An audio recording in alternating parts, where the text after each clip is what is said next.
Hey, hey, everybody.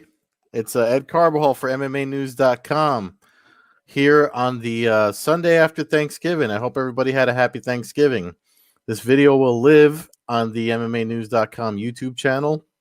So please like, subscribe, click the bell notification if you like the content that we're putting out. We have this and some fighter interviews there. This past week, we have both Antonio and AJ McKee. If you watched last week's Sunday submission, I talked about young McKee's crazy submission win from Bellator 253.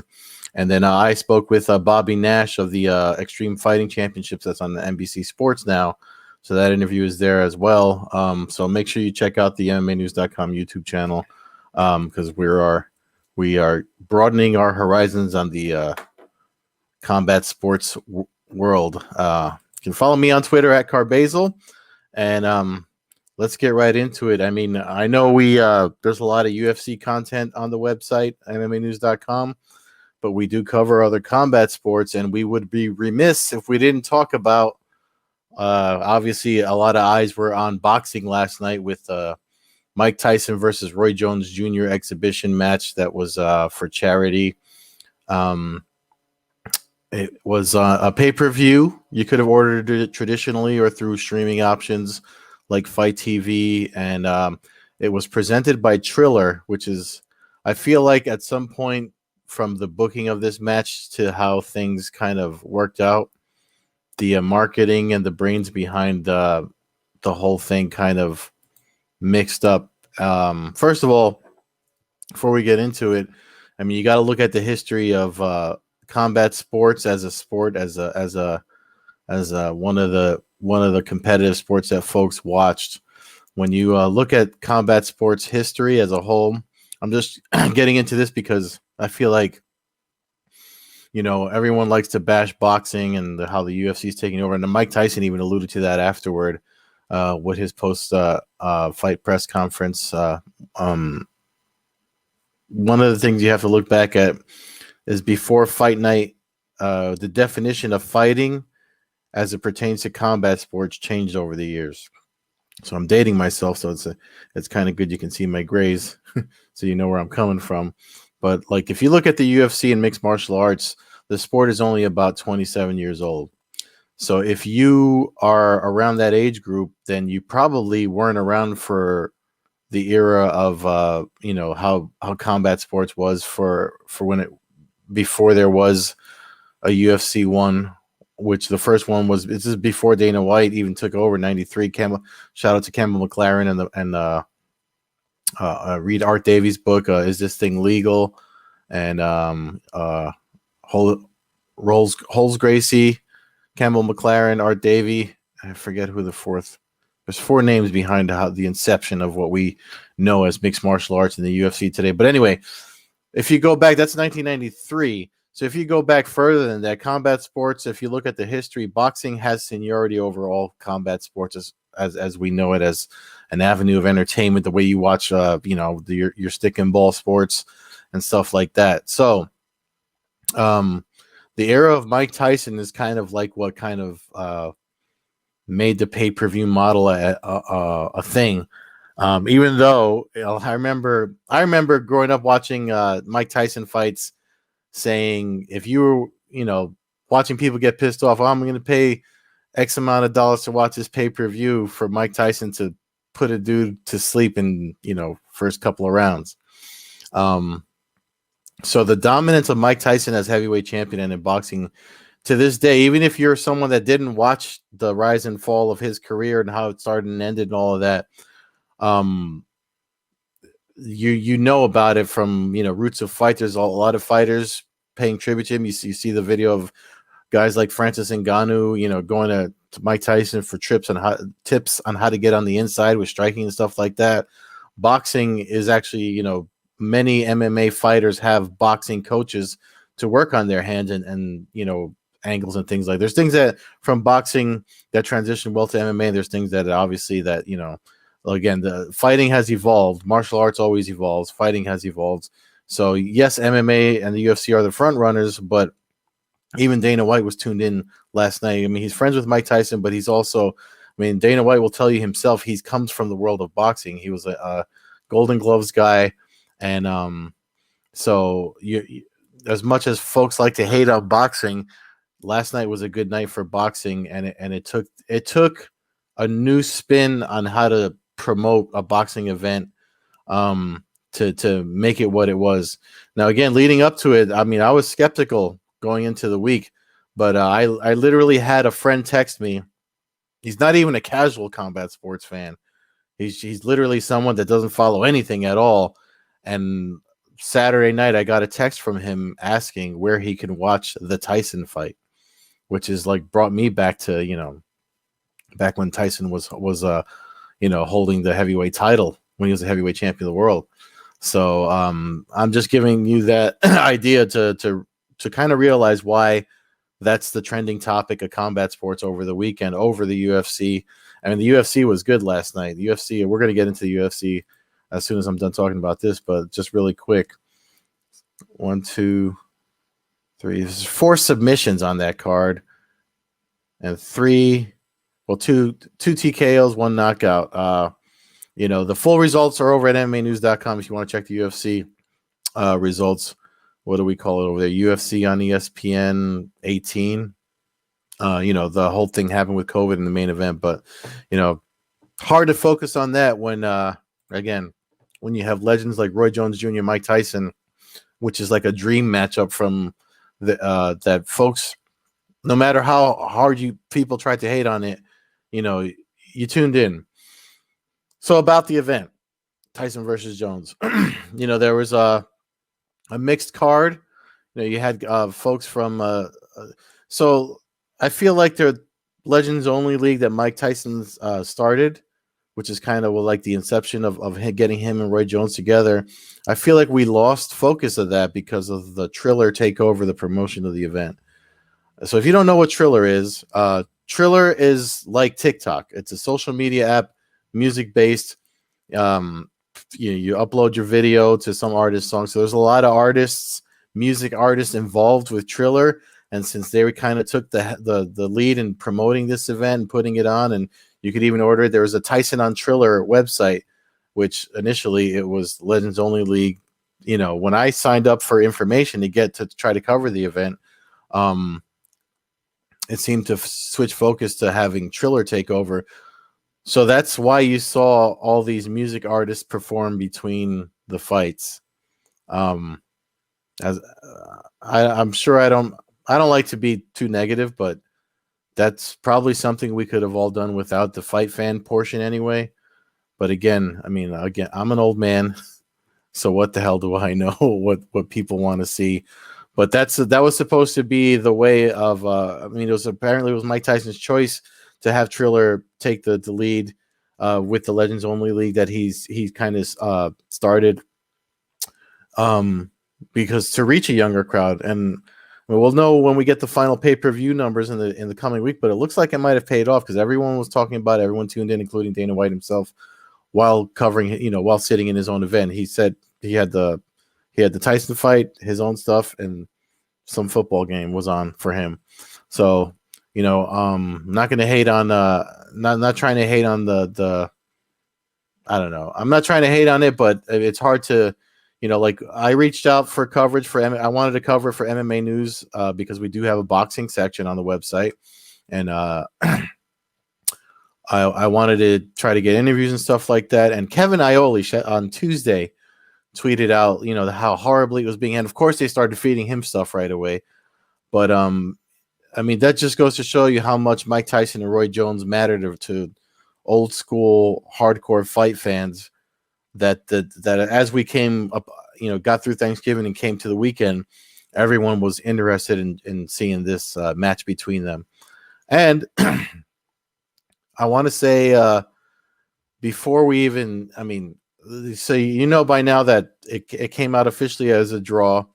There's a lot of opinion that Mike Tyson won the match. I tend to agree with it. It didn't go the way I actually thought Roy Jones Jr. would have fatigued Mike Tyson because of the way. If you watch Roy Jones Jr.'s career the way that I have, he did everything that he has done as Roy Jones. He even said, like, putting the hands down, swaying, using a lot of footwork. But even still, I mean, the ring was a little small. I think Israel Adesanya was on comms for that event, and he commented on the size of the ring. But so when you don't have space like that, I mean, but it was to kind of force action. Now, again, this is officially an exhibition. Was supposed to be a hard sparring match, and I think Tyson was asked about this afterward too. If you didn't try to put anyone away because you were fully aware and conscious of the rule sets that you were competing under as an exhibition. So, but because there was moments, I think it was at the end of round 2, where Roy Jones worked his jab a lot. Tyson said afterward his nose hurt from the jabs that landed, but it was around in round 2 where he threw several jabs, and Tyson did the head movement where he comes underneath. And usually when that happened, Tyson would he'd come up underneath a punch, do a body shot, and then the uppercut, and it'd be over for you. And he kind of walked into Jones, and that happened, and he never delivered the finish. So the first thing I thought as I was watching it was, I was like, hey, is he holding back because it's an exhibition? And but even still, I mean, a man of Mike Tyson's caliber in his 50s seems to have still have the power to fatigue someone. Because I thought if it went past, the later it went, I would think that Roy Jones would have had the advantage with his footwork and mobility and kind of fatigue Tyson. But the opposite happened. By the end of the match, Roy Jones was visibly fatigued and hurt, and Tyson was the fresher man at the end. And even Mike Tyson said for himself that finishing, going the distance was the win for him. He was completely fine with the draw. Roy Jones seemed a little bit more. I don't want to say he disagreed, because they were both there for the same thing. Again, it was a charity thing. But the competitor in Roy Jones, he was definitely like he felt he did more as far as with the jabs and the combinations and moving away. But the thing is, they had WBC sanctioned Vinny Pazienza, Christy Martin, and I forget who the third judge was. So, but the way they scored it came up as a draw. And but if you even Dana White was like, Mike Tyson won that fight. I mean, I'm never, as much as I like Roy Jones, because Roy Jones would, finish guys. If you look at their records, I mean, the amount of knockouts they both have, they're mostly finishers in their career. But against Tyson, when you're watching a match like that, if you're moving away too much, especially in MMA, the fighter running away trying to do counter shots, if it goes to the end, they'll usually get scored against because of the advancing fighter is winning on the judges scorecard. So for that reason, I mean, I agree with Dana White, and I mean, a lot of folks think Tyson won that. I mean, Tyson was just a fresher man at the end of it too. So it's kind of it's really not. Excuse me. Shout out to Luke Lopez, told me to drink tea during these things. On last week's stream that I did. So thanks, Luke, for dropping that little bit tip, because I'm doing it. But yeah, it was definitely a great, definitely great, because it wasn't what a lot of folks were expecting, 2 old guys to come hobble out and kind of give us a lane on each other matchup. But I'll be damned if I wasn't zeroed in from round 1 through 8, and I was entertained. I found it. I was impressed by both of them. And then again, the outcome was not what I expected. I mean, again, I thought we were going to see a winded Mike Tyson say, "Oh man, this was fun," but that's it for me. But not only was he fresh at the end of it, he wants to do it again. Roy Jones, of course, he's like the competitor. Roy Jones is smart. He's like, I want to talk to my family first and see, because he knows if he goes by his own heart and competitive nature, he's just going to say, yes, let's have a rematch, and let's do it under, let's make this a real match instead of an exhibition, so we can let go. But I was impressed. I was impressed with. I mean, not for nothing, for two dudes in their 50s. I mean, that was a more entertaining boxing match than most of the boxing matches I've tried to watch in recent boxing. And I'm sure the hardcore boxing fans will call me a casual, whatever, but not for nothing. I was watching this. I was deep into the boxing before MMA came on the scene. So, check out my podcast with.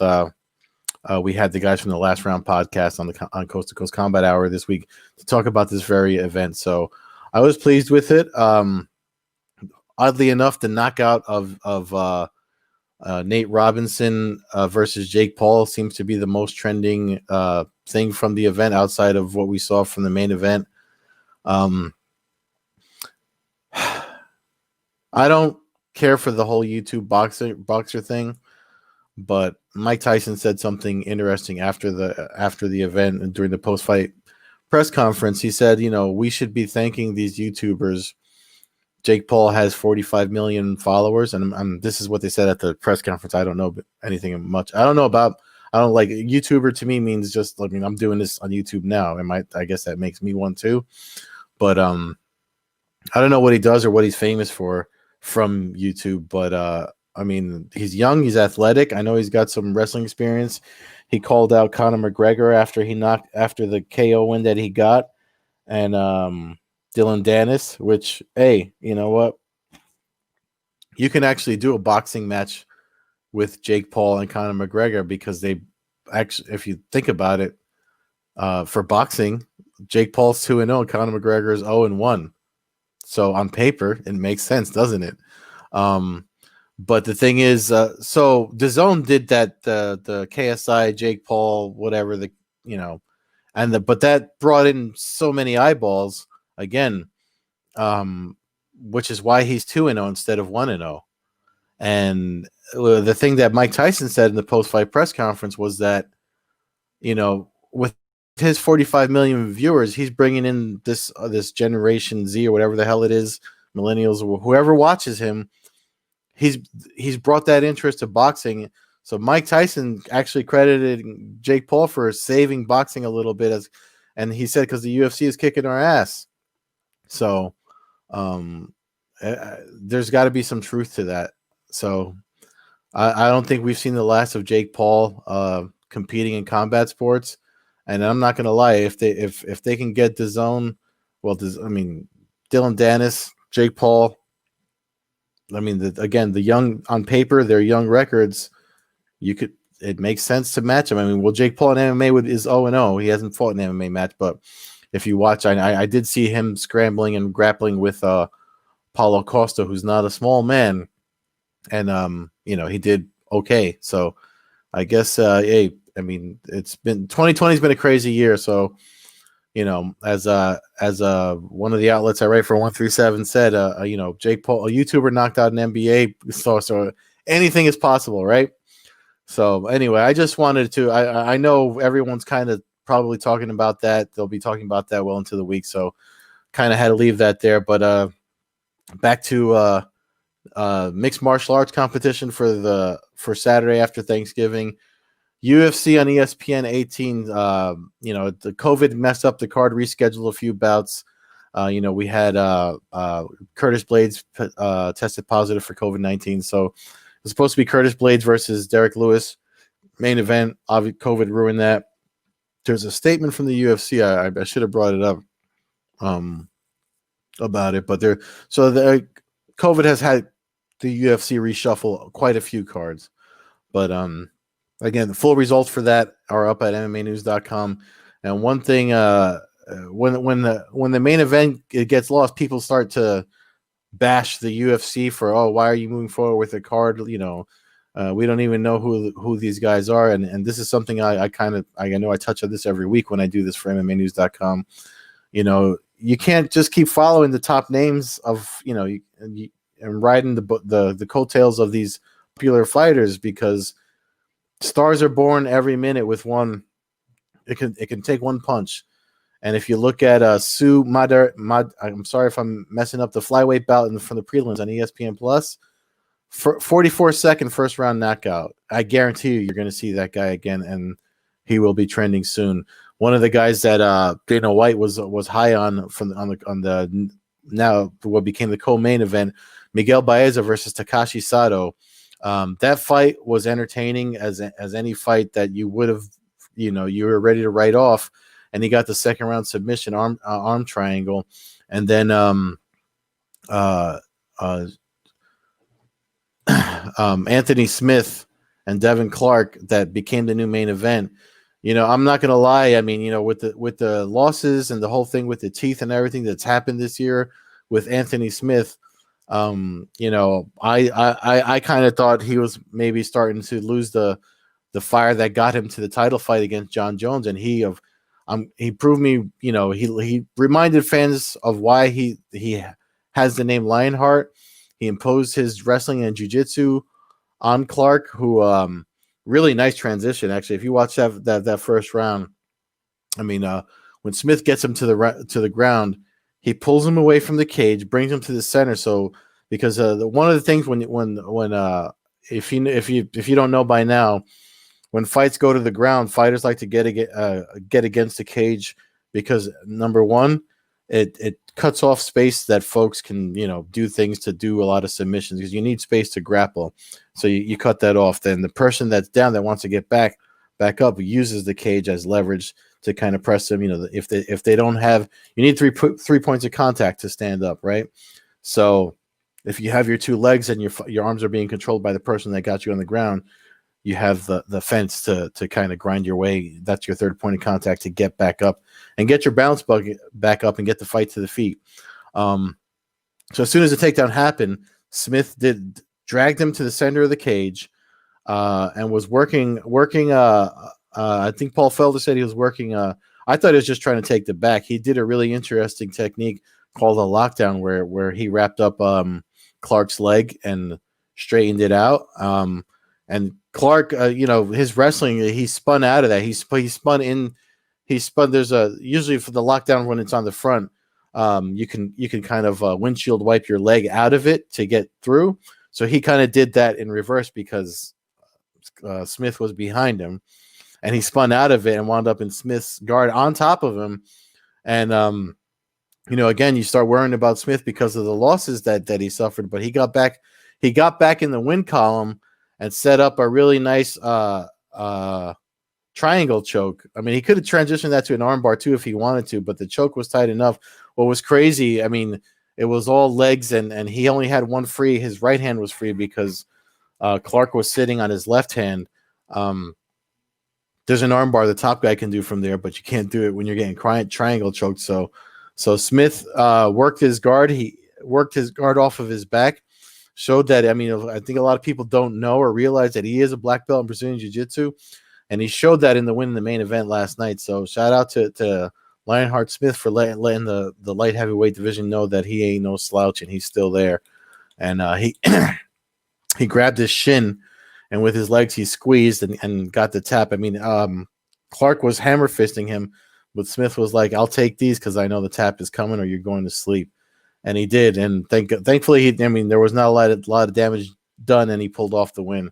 So I was definitely happy with the main event. And again, I mean, people start knocking the card because of how it shrank and losing the main event. But the fight between is again on the prelims, Gina Mazzani and Rachel Ostovich. That fight was it went into the third round, and body shots are always great finishes. And they're super painful. I mean, for the fighter getting them, they're worse than knockouts because you get knocked out, you just get shut off. You wake up and holy cow, I got caught with something I didn't see.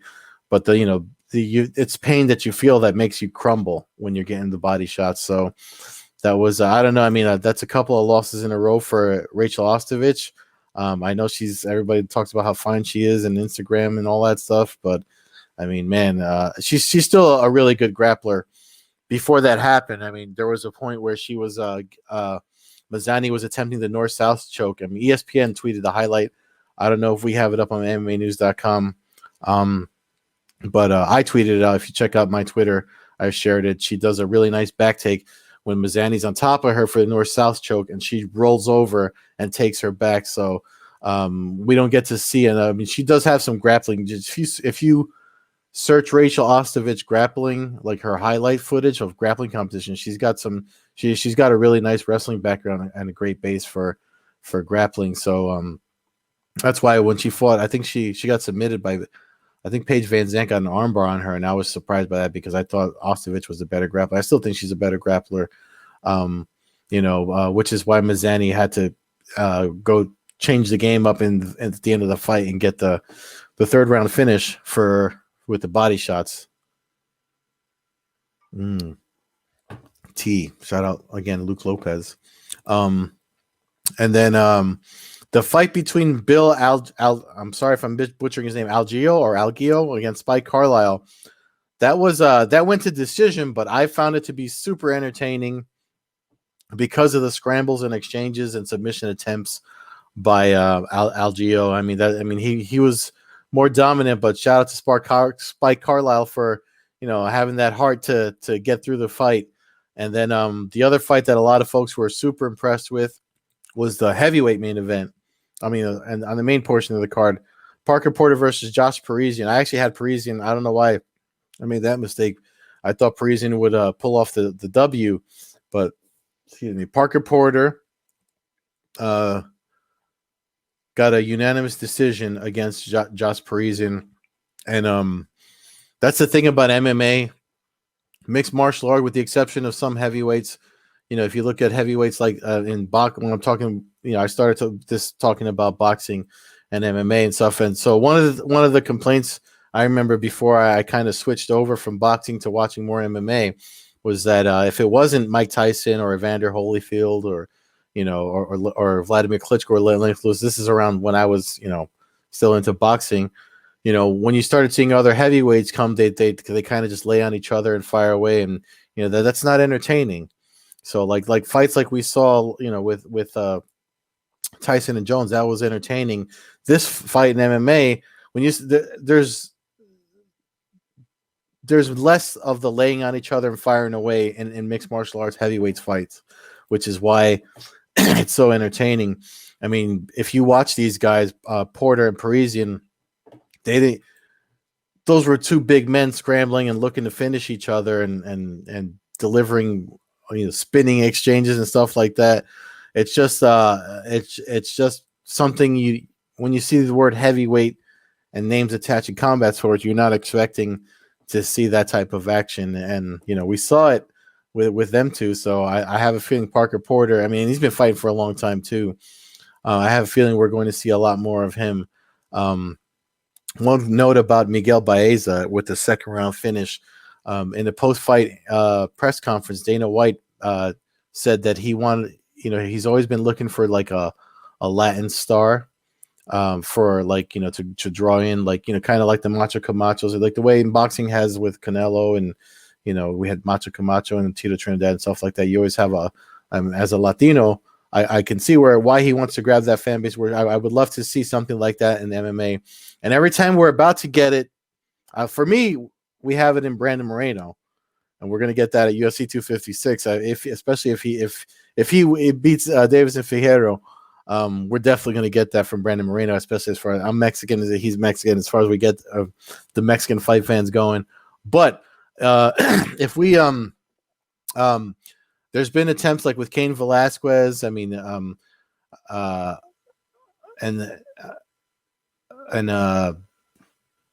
Yair Rodriguez, I feel like I'm gonna, because Dana White there was something funny happened in the post-fight press conference when Yair Rodriguez's name came up. I have a feeling we're going to get some Yair Rodriguez is no longer with the UFC news this week. It wasn't announced, but it just seemed alluded to. If you watch the post-fight press conference from last night. But anyway, for Baez, Dana White said, they want to build a UFC PI in Puerto Rico, and he wants to grab the Latin American crowd. And Dana White's eyes, and we know by now he's got a great eye for stars in combat sports. He sees that in Baez, and he thinks we can get that with Baez. And if you watch his post-fight interview after the win with Paul Felder, he's well-mannered. He's a black belt in Brazilian Jiu-Jitsu. He looks like he's well-rounded overall as a mixed martial artist. So I wouldn't mind seeing that. I mean, if Baez becomes the guy, and they come to New York like Dana White, when hopefully if we get back to normal, we'll get that that big Latin fire that fighters like Julio Cesar Chavez and all the ones from boxing that I mentioned go. So I liked what I saw, so I'm all in on it. I mean, there's only 3 more UFC events before the end of 2020. Certainly been an interesting year for combat sports, and this Legends Only thing with Tyson and Jones. I'm with Mike Tyson on what the potential of it could be. If we'll know when we get the official pay-per-view numbers, we'll know if this thing with Triller worked out. Again, I could have done without the musical numbers, but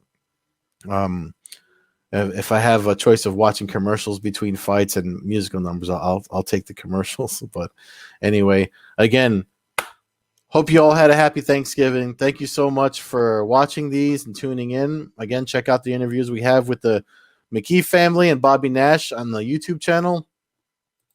If you're not watching it, if you're not already, please like and subscribe. Click the bell notification for all of our videos that we put out. This is MMAnews.com, and I am Carbazel. That's my handle if you want to follow me on Twitter. Enjoy the rest of your Sunday. I'm tapping out.